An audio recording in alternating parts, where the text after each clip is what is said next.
પછી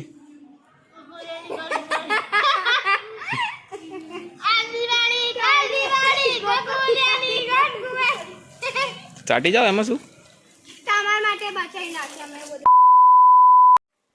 બોલ hello hello guys બોલ હેલો ગાઈસ બોલ હેલો ગાઈસ બોલ હેલો ગાઈસ હેલો ગાઈસ બોલ હેલો ગાઈસ સ્વાગત છે તમારું મારા નવા વ્લોગમાં so guys welcome back to the new vlog and આજે છે 13 તારીખ અને આઈ થિંક નેક્સ્ટ સોમવારે મતલબ એક વીકની વાર છે તો આજે સોમવાર થયો નેક્સ્ટ સોમવાર 20 તારીખે દિવાળી છે તો બસ મેં ઓલમોસ્ટ એક વીક પહેલાં એટલે વિડીયો સ્ટાર્ટ કર્યો કે હું તમને દરેક વસ્તુ બતાવવા માગું છું જો કે ડેકોરેશનથી લઈને દરેક વસ્તુ તો સાફ સફાઈ જો કે થઈ જઈએ તો એ તો તમને નહીં બતાવી શકું પણ એના સિવાય બીજી બી તૈયારી છે હું તમને બતાવીશ આજે શું કરવાનું ઈવાન શું કરવાનું આજે દિવાળી તો આજે શું કરવાનું લાઈટ લગાવવાની ક્યાં લગાવવાની લાઈટ ક્યાં લગાવવાની ઉપર ક્યાં લગાવવાની બાર શેડ ઉપર તો ગાઈસ બસ અહીંયા ડેકોરેશનનું કામ છે જે કરવાનું છે આજે લાઇટ વગેરે લગાડીશ હું તો ગાઈસ આ લાઇટો અમારી એન્ડ આ લાઇટો અહીંયા લગાવવાની છે અને અમે એક બહુ ટાઈમ ત્યાં વેલ પર મેં કામ કર્યું છે તો આ બેટા એ લાઇટિંગ બી લગાવવાની છે તો આ શેડ પર બી લાઇટ લગાવવાની છે તો આની અંદર જે વેલ થઈ છે ને એના અંદર મસ્ત હું ડેકોરેશન સાથે લગાવી દઈશ અને જો વધશે તો પછી આમ જવા દઈશ પણ ઈચ્છા તો નથી વધશે તો પછી હું આગળથી લઈ લઈશ મતલબ જે બી પ્લાન કરીએ અમારા પ્લાનનું જે પ્લાનિંગ છે મતલબ અમારું શ્વેતા મેડમ આ પ્લાનિંગ કરશે અમારે આખી ક્યાં લગાવીશું કીધી લગાવીશું મેં એને સ્પેશિયલ બોલાવીએ શ્વેતા હેલો ગાઈસ બોલ હેલો ગાઈસ બિચારીને અમારી તબિયત ખરાબ આ પોઠિયાની તબિયત ખરાબ હોય શ્વેતા માસીની તબિયત ખરાબ કે તો ખરી કંઈક કે ટેક કેર ટેક કે નહીં ટેક કેર માં પોટ્યું ભલે બીમાર હોય ગમે તે પણ તમે ગમે ત્યારે બોલાવો ને અમારા શ્વેતા મેડમ ગમે ત્યારે તમે બોલો હસતી નસતી રહે શ્વેતા એમાં હસમુખ લાલામાં ઘરની માખો દે હસ હસ કરતી બિચારી પણ આ તબિયત ખરાબ હોય એટલે શું કરવું એનું કંઈ વાંધો નહીં હવે લાઇટો શ્વેતા મેડમ લાઇટો કીધે લગાવીશું બોલો તો ચેક કરી પછી લાઇટો ચાલુ કે બંધ તો ફટાફટ ચેક કરી લઉં અને હું તમને બતાવીશ કે લાઇટો ક્યાં લાગીશું કીધે લગાવીશું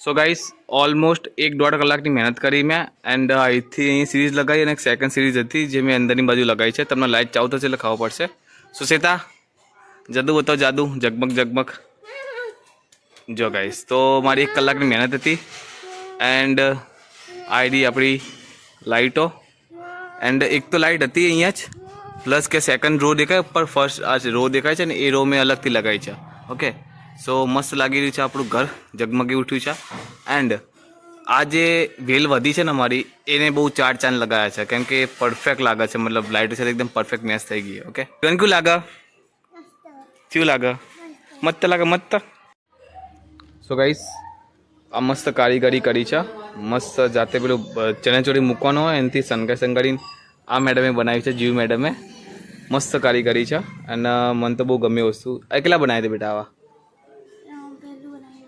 બીજું બનાવશે 5 બને મસ્ત લાગશે 5 બને 5 સળગાવજે ઓકે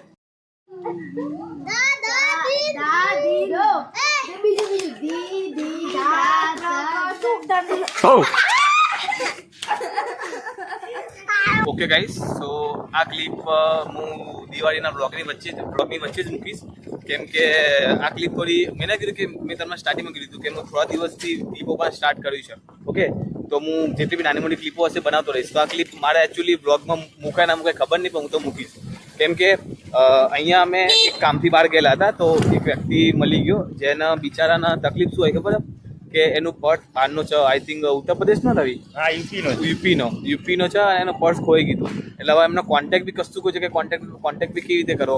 એટલે પછી એનું યુપીઆઈ આઈડી હતું, તો એક જગ્યા પર એને પેમેન્ટ કરેલું હતું, તો પેમેન્ટ કરેલું. थोड़ी देर रुकिए, हम अभी आ ही रहे, हम रास्ते में आ रहे हैं. હા, એનો જ ફોન આવ્યો અત્યારે, બિચારો એ તો ગભરાતા થાય.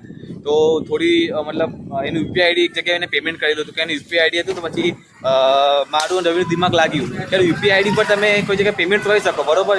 એટલે અમે શું કર્યું, ગૂગલ પેમાં મેસેજ સિસ્ટમ આવે, પહોંચી લઈ લે, ગૂગલ પેની અંદર મેસેજની સિસ્ટમ આવે. ઓકે, સો પછી અમે વિચાર આવ્યો કે ઠીક છે, ચલો મેસેજ કરી શકીએ આપણે. તો મેં એવો વિચાર કર્યો કે યુપીઆઈ આઈડીમાં ગૂગલમાં નાખીએ, એટલે ગૂગલ પેમાં મેસેજનો ઓપ્શન અમે મેસેજ કર્યો એને કે ભાઈ તમારું પાન કાર્ડ તમારું પાકીટ ખોઈ ગયું હોય તો આ જગ્યાએ તમને મળી જાઓ.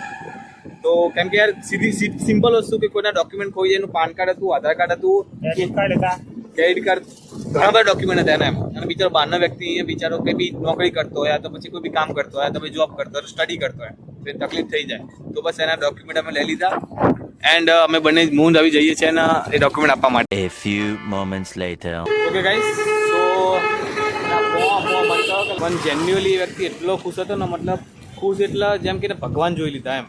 જેન્યુઅલી એટલો ખુશ હતો ને, એ મને 5 થી 10 વખત કીધું છે એને, અમારે ખાલી 10-15 મિનિટની કોન્વર્સેશનમાં, હું ખુશ છું, બહુ ખુશ છું, બહુ થેન્ક યુ, એવું બધું 5 થી 10 વખત કીધું હશે એને મને.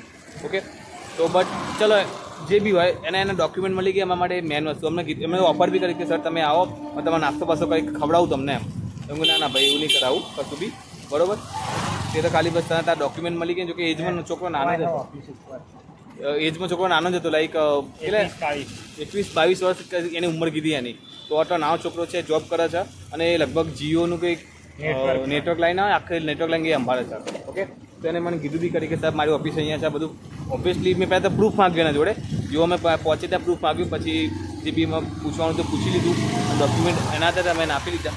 બટ ફાઇનલી એના ડોક્યુમેન્ટ મળી ગયા, એટલે બસ અમે એનાથી ખુશ છું બસ. ઓકે ગાઈસ, સો આ લાઇટ તો લગાવી હતી મેં. ઓકે, પણ આ જે લાઇટ છે ઉપર યલો, એ હું કાલે લાવીને આજે લગાવી દીધી. એકચ્યુઅલી કાલે રાતે જ લગાવી હતી, બટ મને કાલે યોગ્ય લાગ્યું નહીં, કારણ કે મેં કાલે અહીંથી સ્ટાર્ટ કરી હતી. બટ પછી મેં વિચાર્યું કે ચાલો અહીંથી સ્ટાર્ટ કરીએ. તો બસ આ લાઇટો મેં યલો એડ કરી છે, પ્લસ કે સામે દીવા છે, એ દીવા બી મેં લાઇટના એડ કર્યા છે.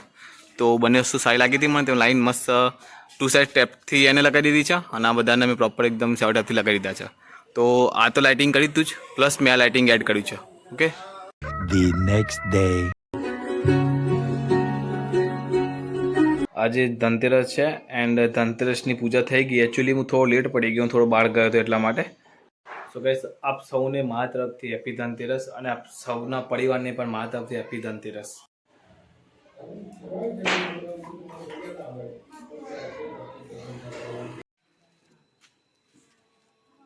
હું છે ને આ ભાઈના ઘરે આવ્યો તો નીલભાઈના ઘરે.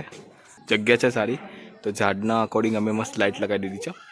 The next day.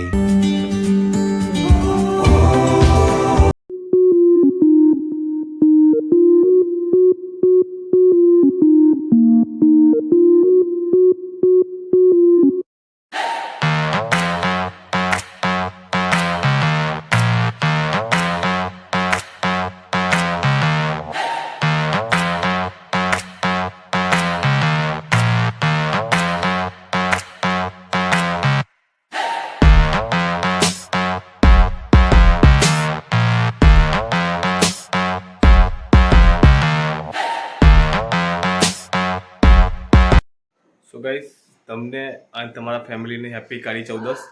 તો તમે લાસ્ટ ક્લિપમાં જોયું કે હું જસ્ટ બાઇકની સાફ સફાઈ કરીને, મતલબ બાઇક કમ્પ્લીટ ધોઈ દીધું છે.